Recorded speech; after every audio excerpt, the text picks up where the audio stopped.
சித்திகள் அவர்களுடைய அந்த பாம்பு கடித்த இடத்தில் வைக்கிறார்கள். ஒரு பாம்பு கூட பெருமானாரை விரும்பியிருக்கிறது. அந்த பாம்பு தீண்டிய அபூபக்கர் சித்திகள் அவர்களே அண்ணலம் பெருமானார் ஸல்லல்லாஹு அலைஹி வஸல்லம் அவர்கள் விரும்பியிருக்கிறார்கள். அதனால் தான் அப்படிப்பட்ட ஒரு உறவு இந்த உலகத்தில் யாரும் கொடுத்திராத ஒரு உற்ற தோழர்களுடைய உறவு அபூபக்கர் சித்திக் அவர்களுக்கும் பெருமானார் ஸல்லல்லாஹு அலைஹி வஸல்லம் அவர்களுக்கு மட்டும்தான். அந்த இடத்துல இன்னும் சில சம்பவங்கள், இந்த கரடுமுரடான இடத்துல தண்ணீர் நமக்கே இல்லை, நாம் கீழே இருக்கக்கூடிய நமக்கே தண்ணீர் இல்லை. ஆனால் அந்த குகைக்குள்ளே அல்லாஹ் தஆலா தண்ணீருடைய ஊற்றை ஏற்படுத்தினார். ஜிப்ரீல் அலைஹிஸ்ஸலாத்து வஸலாம் அவர்கள் தங்களுடைய அந்த பரக்கத்தின் மூலமாக அந்த இடத்துல ஒரு தண்ணீர் ஊற்றை ஏற்படுத்துறாங்க. அந்த இடத்துல இருந்து தண்ணீரை அபூபக்கர் சித்திக் ரலியல்லாஹு அவர்களும் பெருமானார் ஸல்லல்லாஹு அலைஹி வஸல்லம் அவங்க குடிக்கிறாங்க. என் வாழ்நாளிலே அதுபோன்ற தண்ணீரை நான் குடித்தது கிடையாது, அவ்வளவு மதுரமான ஒரு தண்ணீர் என்பதாக சொல்கிறார்கள். அல்லாஹ் இந்த கடலாக இருக்கட்டும், கடலாக இருக்கட்டும், கற்பாறையாக இருக்கட்டும், எப்படிப்பட்ட தருணமாக இருந்தாலும் அந்த இடத்தில் தன்னுடைய வல்லமையை சக்தியை வெளிப்படுத்துவான் என்று இருந்தது என்று சொன்னால், கடலை திடலாகவும் திடலை கடலாகவும் மாற்றக்கூடிய சக்தி அல்லாஹ் ஒருவரிடத்தில் மட்டும்தான் இருக்கிறது என்பதை உணர்த்தி காட்டினார்கள். உணர்த்தி காட்டப்பட்டது பெருமானார் ஸல்லல்லாஹு அலைஹி வஸல்லம் அவர்கள். அப்ப பெருமானார் ஸல்லல்லாஹு அலைஹி வஸல்லம் அவர்கள் இந்த குகையிலிருந்து அல்லாஹ் தஆலா 1 இன்ச் ரொம்ப கிடையாது, அந்த குகையினுடைய மேற்பரப்பிலிருந்து குனிந்து பார்த்திருந்தால் அபூபக்கர் சித்திக் அவருடைய தலை தெரிந்திருக்கும், பெருமானார் ஸல்லல்லாஹு அலைஹி வஸல்லம் அவருடைய தலை தெரிந்திருக்கும். ஆனால் அல்லாஹ் பார்க்க விடல. காரணம் என்ன தெரியுமா? இந்த இடத்துல இந்த புறாக்கள் இருக்கிறது, கியாமத் நாள் வரைக்கும் இந்த புறாக்கள் இருக்கும். காரணம் என்ன என்று சொன்னால், பெருமானாரையும் அபூபக்கர் சித்திக் அவர்களையும் காப்பாற்றிய காரணத்தினால் அல்லாஹ் இந்த இடத்துல வைத்திருக்கிறார். அந்த இடத்துல புறாக்கள் இருந்துச்சு.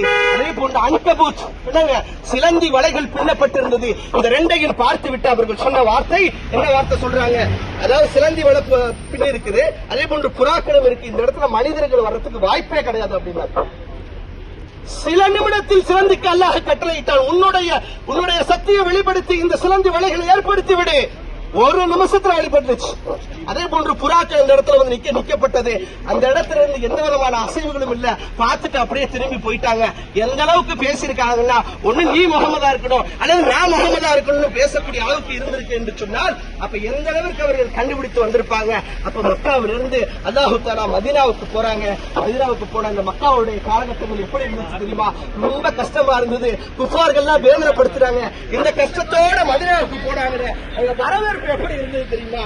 அல்லாஹ்வுடைய திருமண சிறார்கள் எல்லாம் தப்சு வச்சுக்கொண்டு ரசூல் ஸல்லல்லாஹு அலைஹி வஸல்லம் அவங்களை வரவேற்றாங்க, சஹாபாக்களை வரவேற்றாங்க. அவங்களுடைய உன்னதமான அந்த வரவேற்பு இருக்கிறது எந்த அளவிற்கு இருந்தது என்று சொன்னால், எந்த அளவிற்கு தியாகத்தை வெளிப்படுத்தினார்கள் என்று சொன்னால், வீடு இல்லாதவங்களுக்கு வீடு கொடுத்தாங்க. இன்னைக்கு தண்ணி கையில வச்சிருக்கிற நாம இன்னொருத்தவங்களுக்கு தண்ணி கொடுக்கறதுக்கு யோசிக்கிறோம். ஆனால் ரசூல் ஸல்லல்லாஹு அலைஹி வஸல்லம் அவருடைய சஹாபாக்கள், அந்த அன்சாரி தோழர்கள், மதீனாவில் வாழக்கூடிய அந்த அன்சாரி தோழர்கள் என்ன பண்ணாங்க தெரியுமா? அந்த இடத்துல இருந்த வீடுகளை கொடுத்தாங்க.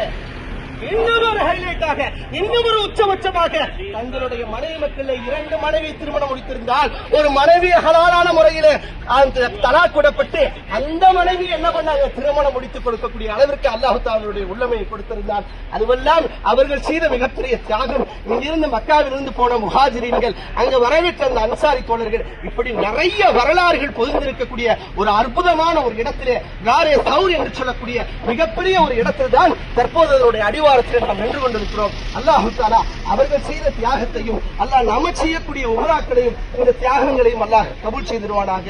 வாஹிரு தஅவா அல்ஹம்துலில்லாஹி ரப்பில் ஆலமீன். அஸ்ஸலாமு அலைக்கும் வரஹ்மத்துல்லாஹி தஆலா பரகாத்துஹு.